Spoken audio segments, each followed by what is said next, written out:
laps now. The Gilles de Ferran still leads by just over a second from Christian Fittipaldi. Brian Herta still in third place with a fairly big gap back to Jimmy Vasser in fourth. Yeah, and Alex Zanardi still continuing to move up the field here. He's up now to 15th place, just got past Dario Franchitti last time around, and certainly at this stage in the game, Alex Zanardi is the fastest man on the racetrack. There you are, you can see that de Ferran, Fittipaldi and Herta are now all within their pit stop window, and we'll expect to see them coming into the pits fairly soon now. They're not going to be able to go much longer before they run out of fuel. So we'll just have to wait and see exactly how long it is before they come in. Just looking up at the screen, which doesn't seem to be giving us the current number of laps completed. We've actually completed 56 laps now. And Gilles de Ferran still with the control of this race. On board with Christian Fittipaldi running in second position though, and putting in this fine drive. Former Grand Prix driver himself, of course, Christian Fittipaldi, and then to come over to join in the kart championship. That was in 1995. He was racing for the Arrows team. He moved over to the United States with the Arrows team. He finished a couple of fourth places that year in 1994. Not a bad effort at all. But since he's come over here, he's been quite a star. He was runner-up in the Rookie of the Year contest in 1995, and then joined the Newman Haas team in 1996, finished in 5th place overall in the championship, and now on board with teammate Michael Andretti, who still pushing hard and still trying to move up the leaderboard after losing that earlier time. Still in 10th place at the moment. Parker Johnston is the next car ahead of him to try and pass. Let's just ride with him for a moment. Yeah, well, as I say, of course they change the picture, don't they? So we don't get a chance to listen to the engine for a while. That Ford Cosworth power unit, but he's getting down the inside of Johnston. He's done it. He's got past a man who's in 9th place. So Michael Andretti takes the position, and Andretti continues his fight back up through the field. Next one on his list is Patrick Carpentier. Yeah, who's been struggling this weekend. There is Michel Jourdain Jr. coming into the pits. He's been running in 17th place, actually right ahead of Mauricio Gugelmin. Gugelmin unable to make a move past the Mexican driver there, whereas about 5 laps ago, Alex Zanardi got past him. Zanardi and Gugelmin had been running together, but Gugelmin trapped behind the Mexican, and Zanardi since then just rocketed away. And here comes now Gilles de Ferran into the lead to make his second pit stop with 58 laps in the books. So race leader Gilles de Ferran into the pits. Vital pit stop this one. Is Gilles heading for his first victory of the year on the track where he took the win last season. That was with a different team. He's well fired up to take victory here today as the fuel goes on board. The methanol fuel, remember, that they use, methanol used in IndyCar racing, less economical than using normal petrol, but it has a reduced fire risk to using normal fuel. Although, of course, if it does burn, it burns without a visible flame, so that always makes life a bit difficult. But it's not actually as likely to catch fire as petrol, and that's part of the reason for using methanol. Paul Tracy into the pits as well in the number 3 car.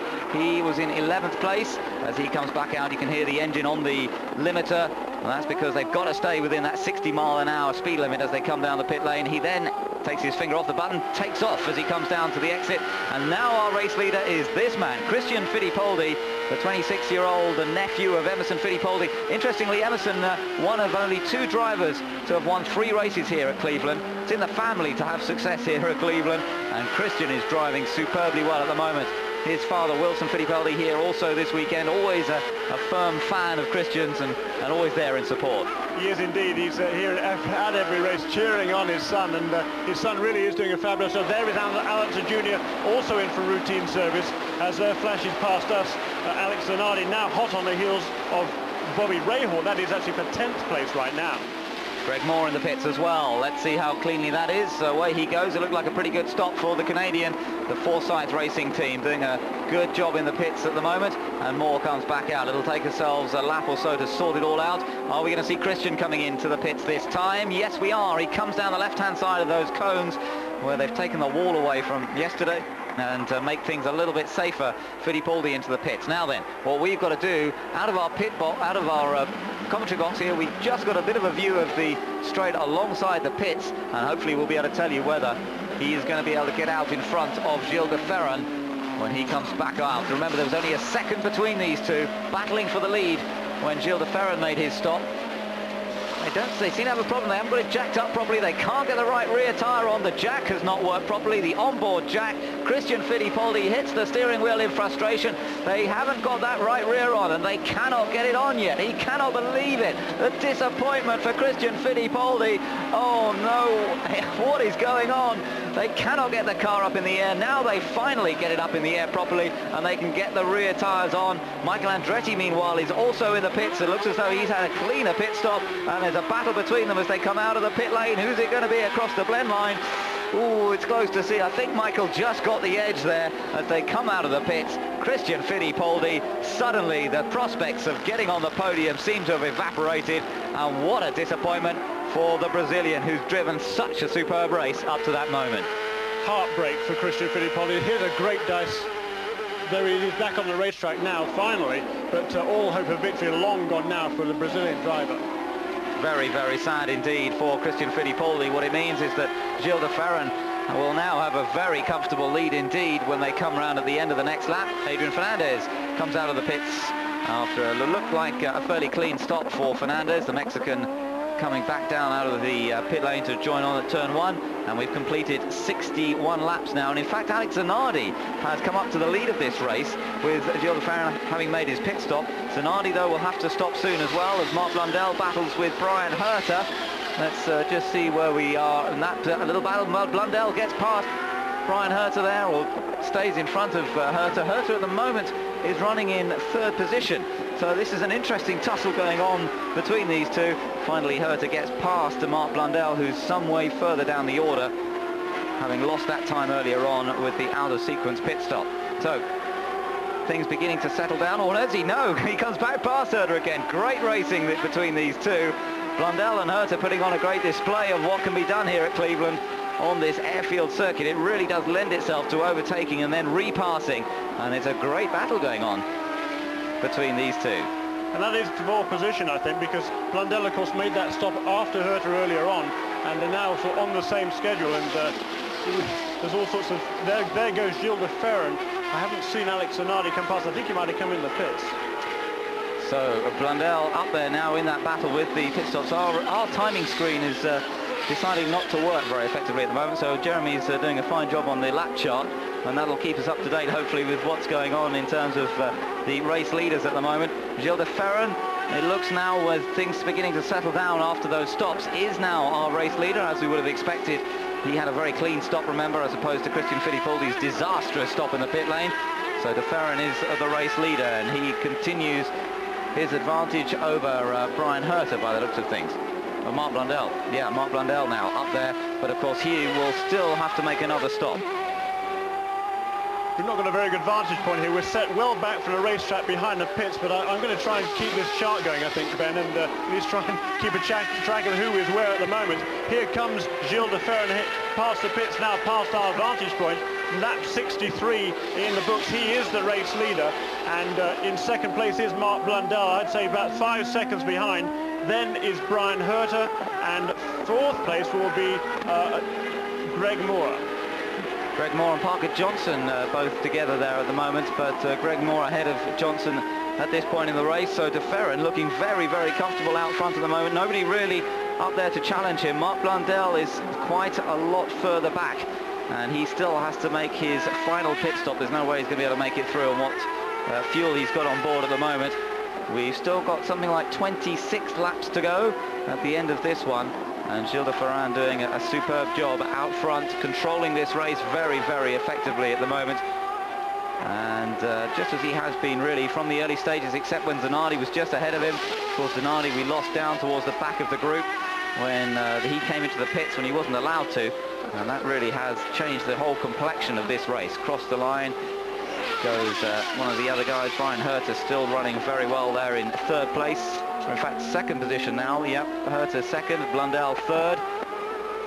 Other way around, actually, I think, Ben, to go past here. There's Greg Moore in 4th place, and then Zanardi is in 5th. So Zanardi, yes, working his way up the order quite effectively now, up into 5th position for the number 4 car of Alex Zanardi. We ride on board with Bobby Rahal, as he's some way further down, but Rahal, the local man here, with a lot of support. Everybody trying to hope that Bobby Rahal can pull something out of the bag here. On board with him from the other camera. This is mounted further down on the nose cone. Gives you a very clear view as they come through this quick sequence. The right, the left, taking it over 100 miles an hour, building up the speed once again up to 160 miles an hour at this point. Then slowing down fractionally into the left-hander. Let's just have a little listen to the engine working hard.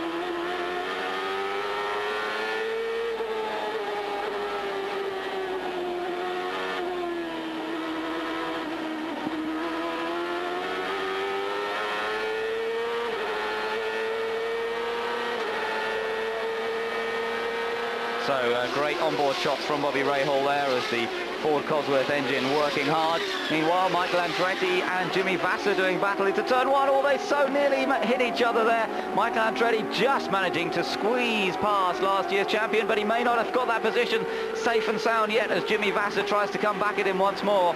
Vasser still looking for the way past as they go up towards the right and left, but he doesn't quite make it through, and Michael Andretti therefore holds on to that position. He's lying in 7th.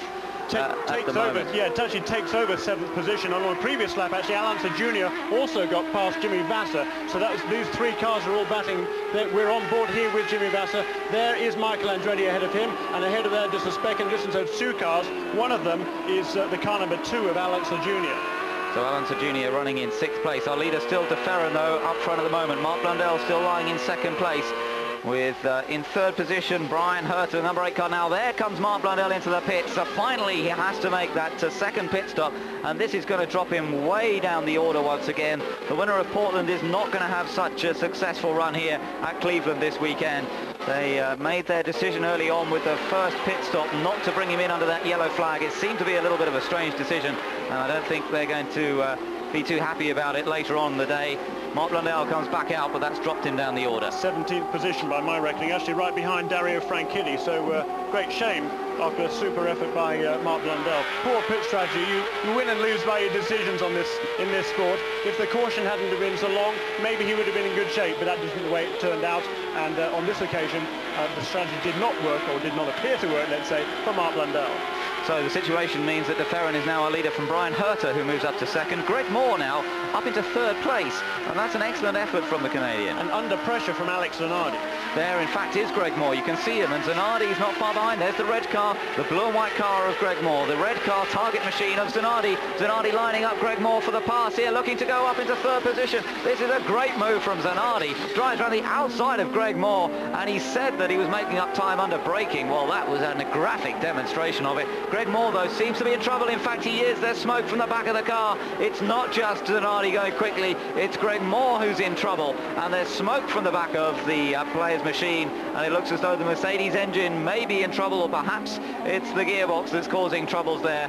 And poor old Greg Moore lying 2nd in the championship, looking at a tremendous opportunity to close up in the points table to Paul Tracy here today, but it's not to be, and he slows it right down. He should be able to pull off the side of the track quite comfortably without causing any problems.